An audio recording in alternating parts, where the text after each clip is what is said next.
Hello guys, অনেক দিন পর আবার একটা নতুন ভিডিও নিয়ে তোমাদের কাছে এলাম। তো তখন বাজে প্রায় সকালও বলা ভুল হবে, ভোর 4টে বাজতে যায়।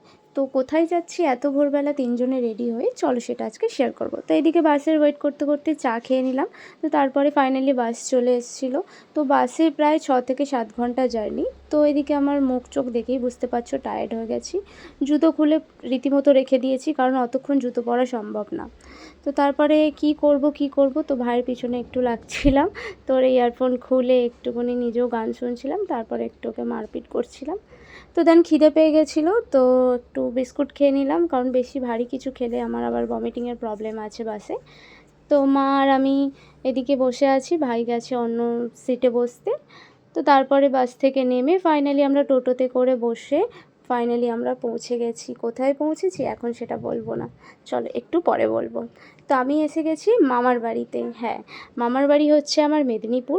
তো প্রায় 1 ইয়ার পর এসেছি। তো আসতে না আসতেই পা কেটে গেছে। তারপরে আমি এখানে মামাদের ঘরের পিছনে এসেছি। চারিদিকে জঙ্গলই জঙ্গল। তো স্নান টান করে তো এখানে পান্তা ভাত, শাক ভাজা আর কাঁচা লঙ্কা খেলাম। বাড়িতে এমনি খাই না ঠান্ডার ভয়, তো এখানে এসে ওটা না খেলে যেন জমেই না। তো তারপরে একটু সবজি কেটে দিদাকে হেল্প করছিলাম, যাতে দিদা তাড়াতাড়ি রান্না করে দেয়, তো আমরা তাড়াতাড়ি যাতে লাঞ্চটা করতে পারি।